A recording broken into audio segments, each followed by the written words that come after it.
Chandrashekhar Joshi, they will be together आपस में। जहाँ हम खड़े हैं, वैसे तो ये कोल्ड स्टोर है और ये उत्तर प्रदेश के ज़माने का, यानी कि 1990 के दशक का कोल्ड स्टोर था। तो नाम से ज़रूर कोल्ड स्टोर था, लेकिन चूँकि संयंत्र इसमें नहीं लगे थे, तो ये केवल ढांचा, एक भवन मात्र बन के रह गया था। और चंपावत ज़िले का 1997 में जब इस्टेब्लिशमेंट हुआ, तो ज़िले के सृजन के बाद इस भवन, यानी कि कोल्ड स्टोर भवन का उपयोग अलग अलग तरीक़ों से। नए सेटअप में पुलिस की व्यवस्था, जो पुलिस लाइन के रूप में शुरुआत में यहाँ हुई, और पुलिस लाइन के बाद सप्लाई ऑफिस का एक गोदाम था। उसके बाद इसको एक अन्य प्राइवेट एजेंसी को दिया गया, खटीमा की, लेकिन वो इसका उपयोग नहीं किया। और पहली बार एक निष्प्रयोज्य कोल्ड स्टोर किसी काम आया है, और वो ऐसे काम आया है कि इससे आर्थिकी मजबूत होगी, रोजगार के नए अवसर बढ़ेंगे और चंपावत ज़िले के रूरल इकोनॉमी को बूस्ट कर देने में मददगार होगा। और ये हिमालयन बास्केट ने ये जिम्मेदारी, ये बेड़ा उठाया है। मिल्क प्रोडक्ट इसमें बनेंगे, और ख़ास तौर पे छुर्पी, जो कुत्ते का एक बहुत पौष्टिक और महत्वपूर्ण आहार है। इसके अलावा घी सहित कई और चीज़ें बनेंगी। इसमें क्या कुछ होगा, इसको जानने के लिए हमारे साथ हिमालयन बास्केट जो संस्था है, उसके प्रमुख सुमित बलियाल जी हैं। और इससे बलियाल जी से बात करने से पहले इंजीनियर बैकग्राउंड अभी भी है, और उनकी पत्नी जो प्रोफेशनल है, कपल ने ये एक नए इनोवेटरी टाइप का एक व्यवसाय शुरू किया है। और इससे क्षेत्र के मिल्क प्रोडक्ट को, क्षेत्र की इकोनॉमी को, क्षेत्र के एम्प्लॉयमेंट को, चूँकि उसमें स्थानीय एम्प्लॉयमेंट होता है, तो लोगों को मदद मिलेगी। तो क्या सुनीति, आपका बहुत स्वागत है। नमस्कार। आपने जो एक निष्प्रयोज्य कोल्ड स्टोर को एक बेहतर तरीके से इस्तेमाल में लाए, और जो कार्य आप हिमालयन बास्केट के जरिए करते हैं, उसकी क्या रूपरेखा होगी, क्या होगी। अभी सोमवार के दिन मुख्यमंत्री जी ने इसका इनोवेशन किया, ये बताना, तो कैसे क्या होगा। बहुत बहुत धन्यवाद आपका। तो सबसे पहले तो मैं आपको बताना चाहूँगा कि ये कंपनी शुरू करने का हमारा कारण क्या था। तो एक्चुअली मैं खुद उत्तराखंड से हूँ, पौड़ी गढ़वाल से। तो जो मेरे पिताजी थे, जब वो 12वीं कक्षा में पढ़ते थे, तो उनको पौड़ी छोड़ के बाहर जाना पड़ा, रोज़गार की तलाश में, क्योंकि मेरे दादाजी नहीं थे। तो मेरी जो दादी जी थी, वो बस सिर्फ आय का साधन उन लोगों के घरों में काम किया करते थे। तो वो मेरे पिताजी अम्बाला, हरियाणा, लुधियाना कहीं जा के काम करने लगे। तो मेरी माता जी को भी जाना पड़ा, हम लोग को भी जाना पड़ा। तो हम कभी अपने उत्तराखंड आ ही नहीं पाते थे। हम एक साल में कभी स्कूल की छुट्टी पड़ते तब आया करते थे, तो ना अपने रिश्तेदारों से मिल सकते थे। तो वो चीज़ बड़ी मन में खटकती थी और बुरी भी लगती थी कि हम अपनी जो हमारी जन्मभूमि है, हम वहाँ जा ही नहीं पा रहे। तो मैं हमेशा से बोलता था, घर में भी करता था, मैं कुछ भी अगर काम करूँगा तो पहाड़ों में आके ही करूँगा।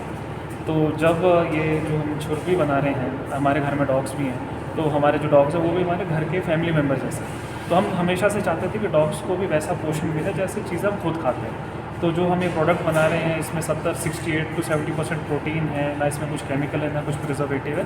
तो हमने सोचा क्यों ना इसको शुरू किया जाए। तो फिर हमने ये उत्तराखंड के सारे डिस्ट्रिक्ट में मैंने घूमना शुरू किया। मैं फाइनली सबसे आखिर में चंपावत आया था, और जब यहाँ पे आया मेरे को पहले दिन से बहुत अच्छा लगा। और यहाँ का जो दूध है, उत्तराखंड की किसी और डिस्ट्रिक्ट में वैसी क्वालिटी का दूध नहीं है। तो हमने फिर यहाँ पे बहुत ही छोटा सा प्लांट खड़गकार्की में लगाया, जिसमें हमने 2 या 3 लोगों से शुरू किया। 100 लीटर दूध से हमने शुरू किया। धीरे धीरे हमारा प्रोडक्ट इतना पसंद आया लोगों को कि, और घी भी हम बनाने लगे कि हमको उसको धीरे धीरे बढ़ाना पड़ा। फिर हमने 1000 किलो घी बनाया, 2000 किलो घी बनाया। ऐसे करते करते हमारा एक टाइम पे प्रोडक्शन से हम 4-4 टन छुर्पी और घी बनाने लगे, जो हमको बहुत कम पड़ने लगा। तो फिर हमने खड़गकार्य में एक और यूनिट बनाया, जो आप देख सकते होंगे, ब्लू कलर का एक शेड बनाया था। तो हमको वो भी कम पड़ा। तो फिर हमने धीरे धीरे एक और बड़े प्रोडक्शन बढ़ाना था, तो ऑब्वियसली हमको प्रोडक्शन एरिया हमको बढ़ा चाहिए था। तो हमने थोड़ा रिसर्च करना शुरू किया। तो तो फिर मेरी नज़र इस कोल्ड स्टोर में पड़ी। तो हमारा अच्छा हमको ये रहा कि हमको मुख्यमंत्री जी का भी साथ मिला, जिला प्रशासन जी का, डीएम सर का भी साथ मिला, और करते करते ये हमको लीज पे मिल गया। और ये हमारे मतलब परफेक्ट एक प्रोडक्शन यूनिट है। इसमें मतलब ये पूरे मतलब आप बोल सकते हैं कि पॉपुलेशन से दूर है, बिल्कुल ऐसे एकांत में है, और एरिया भी काफ़ी है। यहाँ पे हमारा स्टाफ भी रुक सकता है, हमारे ऑफिस बन सकते हैं, और यहाँ पे हम मेरे को लगता है कि आने वाले टाइम में कम से कम 20,000 लीटर दूध से तो आराम से प्रोडक्शन मेंटेन कर सकते हैं। तो एक ये एक हमारा तो इस समय तो कितना प्रोडक्शन हो रहा है छुर्पी का एक यूनिट? छुर्पी के अलावा किन किन मिल्क प्रोडक्ट को आप बना रहे हो और इनकी मार्केटिंग की क्या व्यवस्था है? तो सर देखो, मेरा तो बहुत एक सीधा सा है कि हम सिर्फ उसी चीज़ की प्रोडक्शन करते हैं जिसकी शेल्फ़ लाइफ ज़्यादा होती है। घी की शेल्फ़ लाइफ साल है, छुर्पी की 2 साल है। तो हम बिल्कुल मतलब हम जैसे पनीर हो गया, हम इन चीज़ों में नहीं घुसते हैं, क्योंकि हमारी जितनी भी मार्केट है हमारी बाहर है। मतलब हमारे कस्टमर बेंगलोर में, हैदराबाद में, यूरोप में एक्सपोर्ट आता है। तो जिसकी शेल्फ लाइफ कम है, अगर हम उन चीज़ों में घुसते हैं तो उसका बेसिकली आपको जो ट्रांसपोर्टेशन है वो पूरा आपको एक तो पूरा रेफ्रिजरेटेड वैन में करना पड़ता है, जिससे पूरा उसकी कॉस्ट बढ़ जाती है। तो हम सिर्फ उन्हीं पे फोकस कर रहे हैं जिनकी शेल्फ लाइफ ज़्यादा है। हमारे भी सिर्फ 2 प्रोडक्ट है, हमारा भी इसके अलावा इसमें और कुछ करने का कोई प्लान नहीं है। हम सिर्फ इन 2 प्रोडक्ट को ही बहुत बड़ा करना चाहते हैं। तो आप ऐसा समझ सकते हैं कि हमारा करंट प्रोडक्शन 5,000 किलो के आसपास है, जो कि आने वाले कुछ महीनों में हमारे 10,000 किलो के आसपास हम इसको लेके चलेंगे।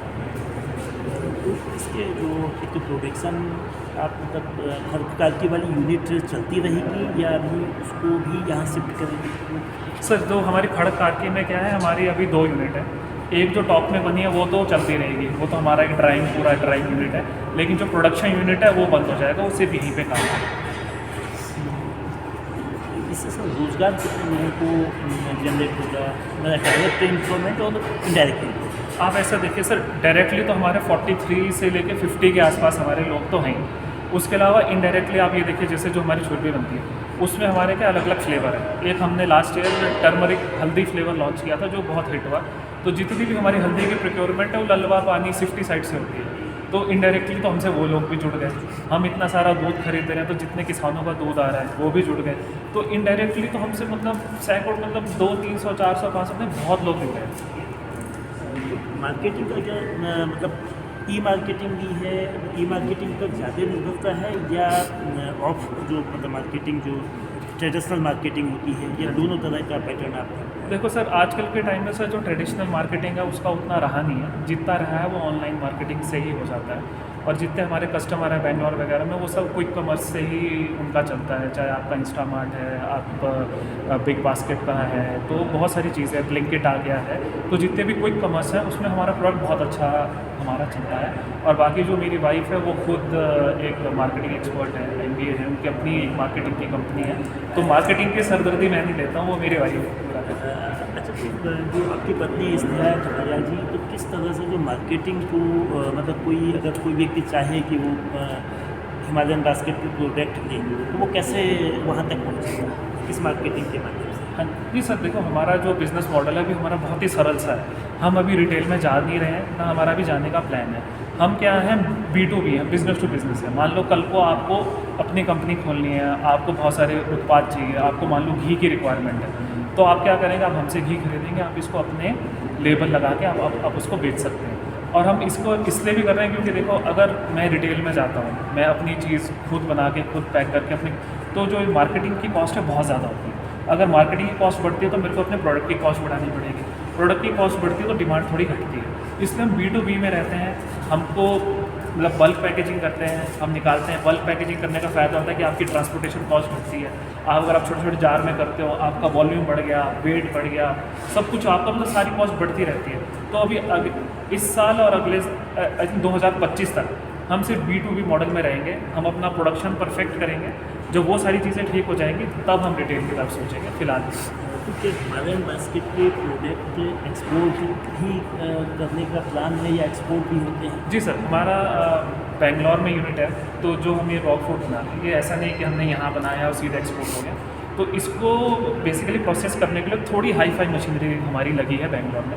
तो वहाँ पे इसकी पोस्ट प्रोसेसिंग होती है और इसको एक्सपोर्ट करने के लिए आपको सर्टिफिकेशंस चाहिए। आप ऐसे एक्सपोर्ट नहीं कर सकते हैं। तो हर एक कंट्री के अलग अलग सर्टिफिकेशंस होती हैं। तो वो सर्टिफिकेशन बेंगलोर में है। तो फिर हमारा वहाँ से यूरोप और यूएस में एक्सपोर्ट होता है। बहुत धन्यवाद जी। तो हिमालयन बास्केट ने जो यहाँ उद्यम किया है, ये एक मॉडल भी है पूरे उत्तराखंड के लिए, क्योंकि उत्तराखंड की आजीविका का मुख्य आधार कृषि है, बागवानी है, पशुपालन है, डेयरी है, और ये चारों चीज़ें एक प्रकार से आपस में जुड़ी हुई है, और ये मॉडल पूरे प्रदेश को आर्थिक रूप से सशक्त बनाने में मददगार है।